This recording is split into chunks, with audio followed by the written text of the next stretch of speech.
Hello everyone. आज इस video में हम बीए प्रोग्राम का थर्ड सेमेस्टर का मेजर हिस्ट्री का जो इम्पोर्टेंट टॉपिक है धर्म सुधार आंदोलन वो पढ़ने वाले हैं। तो धर्म सुधार आंदोलन कैसे हुआ, प्रोटेस्टेंट जो लोग थे मतलब कि क्रिश्चियनिटी की जो एक और शाखा बन गई थी प्रोटेस्टेंट, वो कैसे बनी, तो यही सब हम डिस्कस करेंगे पढ़ेंगे। तो आइए शुरू करते हैं। प्रोटेस्टेंट सुधार एक धार्मिक सुधार आंदोलन था जो धर्म में सुधार करने के लिए किया गया था। ठीक है, 16वीं शताब्दी में ये कंप्लीट यूरोप में स्प्रेड हो गया, फैल गया। इसके परिणाम स्वरूप क्या हुआ, प्रोटेस्टेंटिज्म नामक एक ईसाई धर्म की नई शाखा का निर्माण हुआ। मतलब कि पहले ईसाई धर्म में एक ही शाखा थी जो थी कैथोलिक चर्च की, लेकिन अब एक और शाखा आ गई, एक और ब्रांच आ गई जो थी प्रोटेस्टेंट। ठीक है, प्रोटेस्टेंटिज्म भी आप इसे बोल सकते हैं। यह नाम सामूहिक रूप से कई धार्मिक समूहों को संदर्भित करने के लिए उपयोग किया जाता है जो सिद्धांत में मतभेदों के कारण रोमन कैथोलिक चर्च से अलग हो गए थे। ये उन लोगों के लिए यूज़ किया गया जो विचारों में विभिन्नता होने के कारण कैथोलिक चर्च से अलग हो गए। मतलब कि जो लोग कैथोलिक चर्च के बातों से असहमत थे, जो कैथोलिक चर्च से असहमत थे, वही लोग प्रोटेस्टेंट कहलाए उस टाइम पर। उन्होंने ही प्रोटेस्टेंटिज्म को अपनाया। अब ये जो आंदोलन हुआ था, इसके शुरू होने के पीछे का मुख्य रीज़न क्या था एंड कौन से लोग थे जो इसमें शामिल हुए, जिन्होंने इसको बढ़ाया, आगे तक लेके गए। तो कुछ इम्पोर्टेंट धर्म सुधारक के जिनके नाम आपको पता होने चाहिए: Martin Luther, John Calvin, Zwingli and Henry eight. ठीक है, मार्टिन लूथर जो थे वो, उनको तो आप जानते ही होंगे, वो एक फिलोसोफर थे, काफ़ी फेमस है वो। ठीक है, धर्म सुधार आंदोलन में उन्होंने काफ़ी मुख्य भूमिका निभाई। जॉन कैल्विन जो कि फ्रांस के थे। ठीक है, जिंगली जो थे वो थे स्विट्ज़रलैंड के। ठीक है, वो एक पोप ही थे। हेनरिएट जो थे वो एक राजा थे इंग्लैंड के। कहने का तात्पर्य ये है कि ये जो धर्म सुधार आंदोलन था, इसमें किसी एक क्षेत्र के व्यक्ति ने हिस्सा नहीं लिया, बल्कि पूरे यूरोप के जो लोग थे उसमें आधी जनसंख्या थी जो चाहते थे कि सुधार हो। ठीक है, ज्विंगली जो कि एक पोप थे स्विट्ज़रलैंड के, वो पोप होते हुए भी इसके अगेंस्ट थे। वो चाहते थे कि सुधार होना चाहिए, धर्म में सुधार होना चाहिए। ठीक है, तो ये हम चलिए पढ़ेंगे आगे। सुधारकों ने पोप के अधिकार को चुनौती दी और ईसाई प्रथा को परिभाषित करने की कैथोलिक चर्च की क्षमता पर सवाल उठाए। इन्होंने कहा कि कैथोलिक चर्च जो है उसके अंदर ये क्षमता ही नहीं है कि वो ईसाई धर्म को परिभाषित कर सके। ठीक है, उन्होंने कैथोलिक चर्च की क्षमता पर सवाल उठाए। किसने? जो धर्म सुधारक थे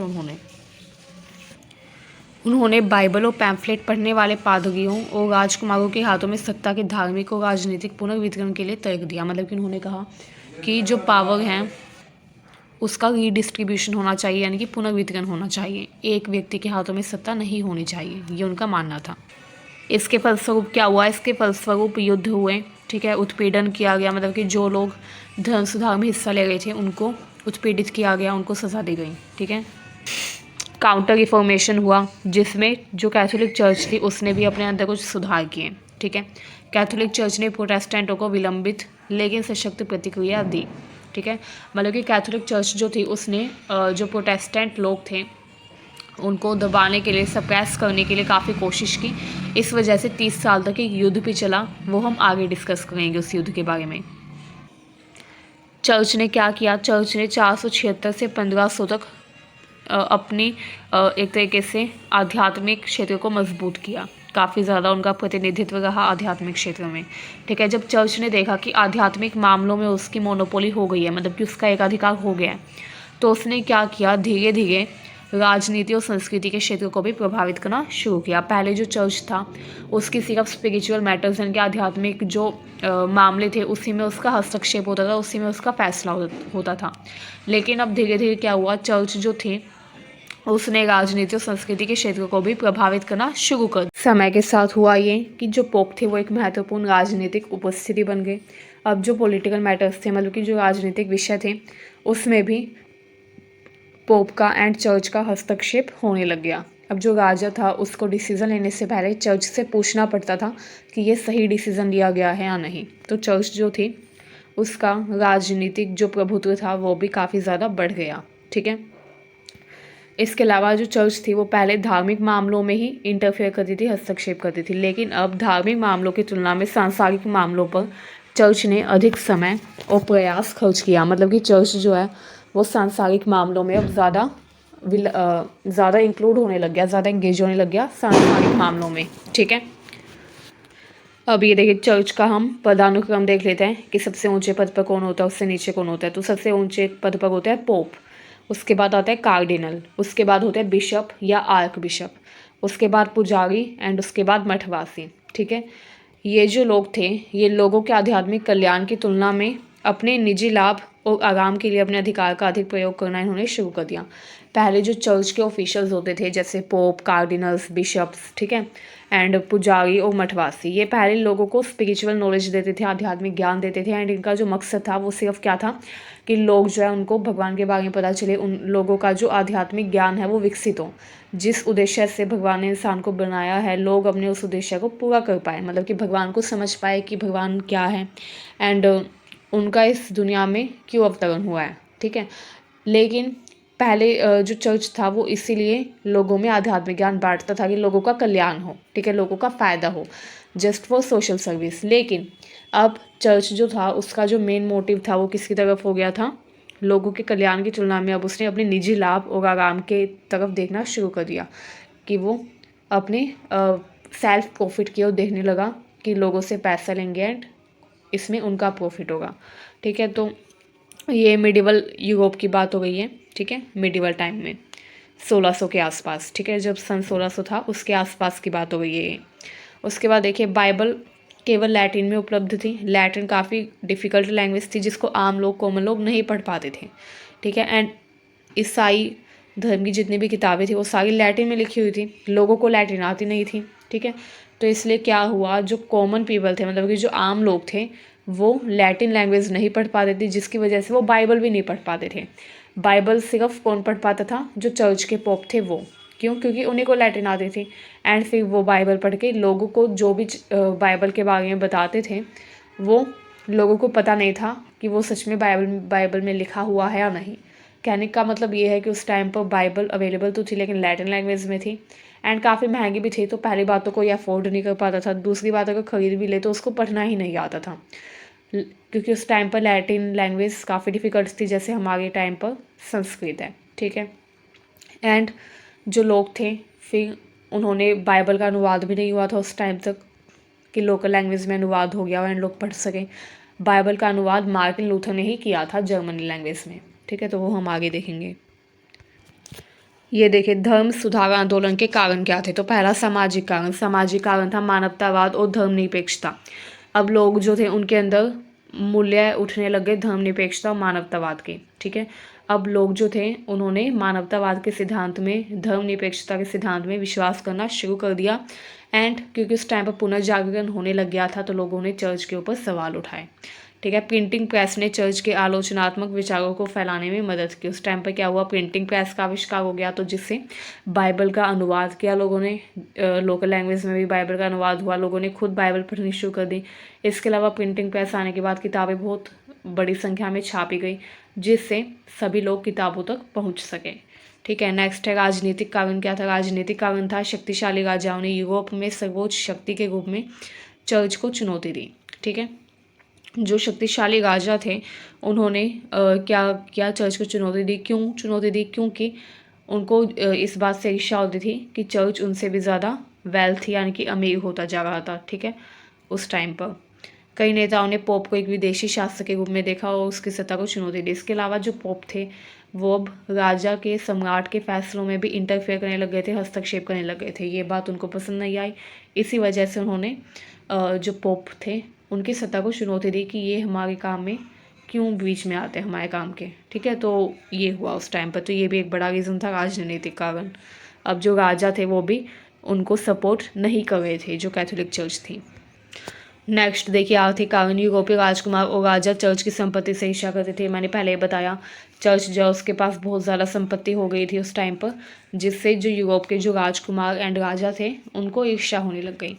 नेक्स्ट देखिए व्यापारी और अन्य लोग चर्च को कर चुकाने से नाराज थे। अब मैंने जैसे कि पहले बताया कि चर्च जो थे उसको एक कर देना पड़ता था कॉमन लोगों को, मतलब कि कॉमन लोग जो थे वो चर्च को एक कर देते थे, टैक्स देते थे, जिसको टिथर कहा जाता था। तो वो जो टैक्स देते थे कॉमन पीपल यानी कि साधारण लोग चर्च को जो टैक्स देते थे उसको चर्च कभी माफ़ भी नहीं करता था कि अगर व्यक्ति के पास पैसे नहीं है तो वो माफ़ कर दिया जाए। ठीक है, तो लोग काफ़ी नाराज़ थे कि हमें चर्च को भी टैक्स देना पड़ता है। लोग जो थे वो राजा को तो टैक्स देते ही थे, लेकिन राजा के साथ साथ उनको चर्च को भी टैक्स देना पड़ता था। इस बात से लोग काफ़ी दुखी थे, नाराज़ थे। ठीक है, नेक्स्ट रीज़न, धार्मिक कारण क्या था? धार्मिक कारण देखिए, चर्च के कुछ नेता सांसारिक को भ्रष्ट हो गए थे। ठीक है, जिसकी वजह से लोग जो थे उनको पता चल गया था कि अब ये भ्रष्ट हो गए हैं, सांसारिक हो गए हैं, तो उन्होंने भी क्या किया, विरोध करना शुरू कर दिया। इसके अलावा कुछ लोग चर्च के अंदर भी ऐसे ही थे जो चाहते थे कि सुधार हो। ठीक है, तो उन्होंने भी कहा कि चर्च के अंदर, धर्म के अंदर सुधार होना चाहिए। कई लोगों को चर्च की प्रथाएं जैसे कि भोग विलास की बिक्री अस्वीकार्य लगी। ठीक है, तो ये बात थी। कई लोग जैसे कि मैंने आपको पहले बताया, चर्च जो है वो लोगों को क्षमा पत्र बेचता था, इंडल्जेंसेस। ठीक है, तो क्षमा पत्र जो है, जैसे अगर कोई व्यक्ति कुछ गलती कर देता है तो व्यक्ति चर्च के पास जाता था, पोप के पास। पोप उसको बोलता था कि ये क्षमा पत्र ले लीजिए एंड जीसस के सामने माफ़ी मांग लीजिए, आपके जो गलती है उसकी माफ़ी मिल जाएगी। तो ये जो क्षमा पत्र है ये सभी लोग खरीदते थे। ठीक है, तो इससे चर्च जो है वो भी ज़्यादा अमीर होता जा रहा था। लेकिन इस बात का कुछ प्रमाण बाइबल में भी नहीं मिला है कि कहीं लिखा हो क्षमा पत्र के बारे में कि क्षमा पत्र अगर लोग ले लेंगे तो उनके अपराधों की उनको माफ़ी मिल जाएगी। तो ऐसा कुछ बाइबल में भी देखने को नहीं मिला है। तो लोग जो थे, जब उनको ये पता चला तो काफ़ी नाराज़ थे इस चीज़ से कि ये जो क्षमा पत्र बेचा जाता है ये नहीं बेचा जाना चाहिए। ठीक है, चलिए अब देखते हैं सुधार की शुरुआत कब हुई। मार्टिन लूथर से पहले भी कई सुधार आंदोलन हुए थे, लेकिन इस धर्म सुधार आंदोलन की शुरुआत माना जाता है 31 अक्टूबर 1517 से हुई थी। ठीक है, जो मार्टिन लूथर थे उन्होंने एक 99 थीसिस जो थी उसका प्रकाशन करवाया। यहाँ पे 90-50 लिखा हुआ है, इसको काट दीजिएगा, मतलब कि इसको कट कर दीजिएगा, यहाँ पर 99 आएगा। ठीक है, 99 थीसिस जो थी उनकी, उसके साथ माना जाता है कि शुरुआत हुई थी किसकी, धर्म सुधार आंदोलन की। ये जो 99 थीसिस थी क्या थी, जो लूथर थे उन्होंने 99 थीसिस जो थी वो अपनी पब्लिश करवाई, जिसमें उन्होंने चर्च के ऊपर सवाल उठाया, चर्च जो लोगों को क्षमा पत्र बेचता था। इसके अलावा इस थीसिस में चर्च और पोप तंत्र पर बहस और आलोचना की गई। ठीक है, एंड पोप के अधिकारों के बारे में ये बताया गया कि पोप के पास ये अधिकार नहीं है कि वो लोगों के अपराधों को माफ़ कर सके क्षमा पत्र बेचकर उन्हें। ठीक है, तो मार्टिन लूथर ने मेनली जो चर्च एंड पोप है उसके बारे में आलोचनाएं की थी इस 99 थीसिस में। ठीक है, ये भी काफ़ी इम्पोर्टेंट है, तो आपको पता होना चाहिए। जो मार्टिन लूथर थे उन्होंने कहा कि भगवान और लोगों के बीच में कैथोलिक चर्च जो है वो मध्यस्थ नहीं हो सकता, मतलब कि मीडिएटर नहीं हो सकता, क्योंकि ये बात जो है वो बाइबल में नहीं लिखी है कि जो पोप होगा वो मीडिएटर होगा भगवान एंड लोगों के बीच का। पहले जो लोग थे, जो लोग चर्च की बात नहीं मानते थे, चर्च उनको यही बोलता था कि हम भगवान को बोल देंगे, वो तुम्हें सज़ा देंगे या फिर नरक देंगे मरने के बाद। तो उस टाइम पर जब मार्टिन लूथर ने बाइबल को पढ़ा तो उन्होंने कहीं पर ऐसा कुछ नहीं देखा मध्यस्थता के बारे में कि जो पोप है वो मध्यस्थ है वो भगवान और लोगों के बीच में। तो उन्होंने इसी बात को चुनौती दी कि इस बात का कहीं कोई प्रमाण नहीं मिला है, कहीं कोई सबूत नहीं मिला है कि जो लोग हैं उनको उनके पापों की सज़ा के लिए क्षमा का प्रमाण पत्र खरीदने से उनके क्षमा अगर लोग क्षमा पत्र खरीद लेंगे तो उनको उनके अपराधों की क्षमा मिल जाएगी, ऐसा कहीं पर भी नहीं लिखा है। ठीक है, तो इस बात को भी चुनौती दी मार्टिन लूथर ने। लूथर ने क्षमा पत्र खरीदने या अर्जित करने की प्रथा के विरुद्ध तर्क दिया। उन्होंने कहा कि ये भगवान के ऊपर डिपेंड करता है, वो किसको माफ़ करना चाहते हैं, किसको वो सैल्वेशन यानी कि मोक्ष देना चाहते हैं। ठीक है, चर्च जो है उसके पास ऐसी कोई शक्ति नहीं है कि वो लोगों को क्षमा पत्र बेचकर उनको स्वर्ग दिलवा सके या फिर अपने सारे पापों के लिए मुक्ति दिलवा सके। ठीक है, तो ये चीज़ भी मार्टिन लूथर ने इसमें 99 थीसिस में लिखी एंड कही। कैथोलिक चर्च के लिए अधिकांश चुनौतियाँ इस धारणा के इर्द गिर्द घूमती थी कि व्यक्तिगत विश्वासियों को आध्यात्मिक मार्गदर्शन और मुक्ति के लिए कैथोलिक चर्च और उसके पोप पुजारियों पर कम निर्भर होना चाहिए। इसमें क्या कहा, इसमें जो मार्टिन लूथर थे उन्होंने कहा कि जो लोग हैं उनको आध्यात्मिक मार्गदर्शन के लिए, मतलब कि स्पिरिचुअल गाइडेंस के लिए चर्च पर डिपेंड होने के बजाय बाइबल का सहारा लेना चाहिए, बाइबल को पढ़ना चाहिए एंड उसी से उनको आध्यात्मिक मार्गदर्शन मिलेगा। अब जो मार्टिन लूथर थे उन्होंने 99 थीसिस में जो भी लिखा था वो उन्होंने क्यों लिखा था, वो उन्होंने लिखा था, उनका जो मेन मोटिव था इसके पीछे वो था कि नवीनीकरण हो सके, मतलब कि एक तरीके से धर्म में सुधार किया जा सके। इस उद्देश्य से उन्होंने ये सब कुछ लिखा था अपनी जो उनकी 95 थीसिस थी उसमें। ठीक है, वो 99 नहीं है, वो 95 है। ये वर्ड्स जो है वो कहीं ना कहीं कुछ मिस्टेक हुई है, टाइपिंग मिस्टेक, तो आप उसको ठीक कर लीजिएगा। 95 थीसिस थी वो, 99 थीसिस नहीं थी। ठीक है, तो ये जो 95 थीसिस थी यानी कि 95 थीसिस वो उन्होंने मेनली क्यों लिखी थी, वो उन्होंने लिखी थी नवीनीकरण को बढ़ावा देने के लिए। लेकिन जब चर्च तक ये बात पहुंची कि मार्टिन लूथर ने एक 95 थीसिस लिखी है, 95 थीसिस लिखी है, जिसमें उन्होंने चर्च के अगेंस्ट लिखा है, पोप के अगेंस्ट लिखा है, पोप तंत्र के अगेंस्ट लिखा है, तो उसके लिए 1521 में सम्राट चार्ल्स पंचम के द्वारा उनको डाइट ऑफ वर्म्स में बुलाया गया। ये जो डाइट ऑफ वर्म्स है इसका मतलब शाही आहार नहीं है। डाइट ऑफ वर्म्स जो है ये एक असेंबली है, वर्म्स एक शहर है एंड डाइट का मतलब होता है असेंबली, सभा। तो उनको एक सभा में बुलाया गया विचार विमर्श करने के लिए। ठीक है, एंड वहाँ पर मार्टिन लूथर को कहा कि उन्होंने जो कुछ भी लिखा है उसके लिए वो माफ़ी मांग ले। ठीक है, लेकिन मार्टिन लूथर ने मना कर दिया, जिसके कारण उनका बहिष्कार कर दिया गया। पोप लियो 10 जो थे उन्होंने लूथर से काफ़ी पूछताछ की एंड उनको कहा कि वो अपना जो बयान है वो वापस ले ले, जो भी उन्होंने लिखा है उसको वापस ले ले, मना कर दें कि वो उन्होंने गलती से लिख दिया। लेकिन जो मार्टिन लूथर थे उन्होंने ऐसा करने से मना कर दिया। ठीक है, उसके बाद क्या हुआ, सम्राट जो थे उन्होंने आदेश दिया कि जो मार्टिन लूथर है उनका बहिष्कार कर दिया जाएगा। ठीक है, एक कुख्यात विधर्मी के रूप में उनकी निंदा की गई। विधर्मी का मतलब होता है जो धर्म को नहीं मानता है। ठीक है, तो एक विधर्मी के रूप में उनकी निंदा की गई। ठीक है, साम्राज्य के नागरिकों को उसके विचारों का प्रचार करने से प्रतिबंधित किया गया। ठीक है, मतलब कि ये कहा गया कि अब जो मार्टिन लूथर है वो अपने विचारों का ये प्रचार नहीं करेंगे, इस बात पर भी प्रतिबंध लगा दिया गया। किसके द्वारा, चर्च के द्वारा एंड सम्राट के द्वारा। ठीक है, लेकिन क्या हुआ, उन्होंने प्रतिबंध तो लगा दिया कि जो लूथर है वो अपने विचारों का प्रचार नहीं करेंगे, लेकिन फिर उनके एक समर्थक थे फ्रेडरिक थर्ड। ठीक है, ये इंग्लिश मीडियम में है, इसको आप खुद हिंदी में कन्वर्ट कर लीजिएगा, मैं समझा देती हूँ क्योंकि हिंदी में इसकी ट्रांसलेशन नहीं हो पाई थी।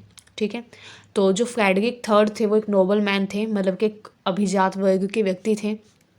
ठीक है, वो काफ़ी बड़े समर्थक थे मार्टिन लूथर के। उन्होंने मार्टिन लूथर को अपने घर पर रखा क्योंकि मार्टिन लूथर का बहिष्कार कर दिया गया था, तो वो कहाँ जाते। तो फ्रेडरिक थर्ड जो उनके बहुत बड़े समर्थक थे उन्होंने मार्टिन लूथर को अपने घर पर रखा एंड वहाँ से मार्टिन लूथर ने अपने विचारों का प्रचार किया। उन्होंने, क्योंकि मार्टिन लूथर के पास प्रिंटिंग प्रेस तो थी ही, तो उन्होंने बाइबल का जर्मन लैंग्वेज में अनुवाद किया, ट्रांसलेशन किया एंड बहुत ही कम दामों पर उन्होंने बाइबल को सेल किया, बेचा। ठीक है, बहुत ही कम दामों पर उन्होंने बाइबल को बेचा उसका जर्मनी में अनुवाद करके। उसके बाद क्या हुआ, उसके बाद ट्रेंट एक शहर था जहाँ पर एक काउंसिल परिषद हुई जो 1545 से 1563 तक चली। ठीक है, उसमें क्या किया, उसमें उन समस्याओं के बारे में विचार किया गया जिसके बारे में चर्च जो है वो चुप था अब तक। ठीक है, चर्च से पूछा गया कि क्या सच में उसने बाइबल का गलत अनुवाद किया है एंड क्या हुआ है जो चर्च ने क्षमा पत्र बेचा, क्या सच में क्षमा पत्र बेचने से ऐसा कुछ होता है। तो वहाँ पर यही सवाल जवाब चर्च से भी किए गए। उसके बाद क्या हुआ, उसके बाद जो चर्च था उसने क्या किया, जो प्रोटेस्टेंट शाखा बनी थी एक नई, उसको दबाने के लिए अपनी एक अलग नीति अपनाई। लगभग 30 साल तक युद्ध चला, 1618 से 1648 तक। ठीक है, सुधारों प्रति सुधार यानी कि रिफॉर्मेशन एंड काउंटर रिफॉर्मेशन का ये स्ट्रगल था, युद्ध था। इसको ही यूरोपीय धर्म युद्ध कहा जाता है। ठीक है, इसके विनाशकारी अभियान और लड़ाइयाँ यूरोप के अधिकांश हिस्सों में हुई। जब यह 1648 में वेस्टफैलिया की संधि के साथ समाप्त हुई तो यूरोप का नक्शा अपरिवर्तनीय रूप से बदल गया। तो ये जो लड़ाई थी ये 1618 में शुरू हुई थी। 1618 में ये जो युद्ध था 30 साल का, ये शुरू हुआ, 1648 में इसका समापन हो गया, मतलब कि युद्ध समाप्त हुआ। ठीक है, उसके बाद जब ये युद्ध समाप्त हुआ था तो वेस्टफैलिया की एक संधि हुई जो कि काफ़ी इंपॉर्टेंट मानी जाती है। ठीक है, चलिए देखते हैं वेस्टफैलिया की संधि क्या थी। उसके बाद देखिए वेस्टफैलिया की संधि हुई। वेस्टफैलिया की संधि जो हुई थी उसमें फाइनली ये डिसाइड किया गया कि हर राज्य के पास अपना धर्म निर्धारित करने का अधिकार होगा। विकल्प होगा उसके पास कि वो किसको मानना चाहता है, कैथोलिक चर्च को मानना चाहता है, या मार्टिन लूथर के विचारों को मानना चाहता है, या कैल्विनवाद यानी कि कैल्विन के विचारों को मानना चाहता है। मतलब कि हर व्यक्ति को फ्रीडम दे दी गई कि वो जिस भी धर्म को मानना चाहेगा वो उसको मान सकता है। तो ये अब तक का हमारा टॉपिक था। वेस्टफैलिया की संधि काफ़ी इंपॉर्टेंट है, जो कि कब हुई थी, 30 ईयर वॉर एंड होने के बाद हुई थी। ठीक है, तो उम्मीद है वीडियो आपको अच्छी लगी। ऐसी वीडियोस के लिए हमारे चैनल को सब्सक्राइब करें, वीडियो को ज़्यादा से ज़्यादा शेयर करें। Thank you very much.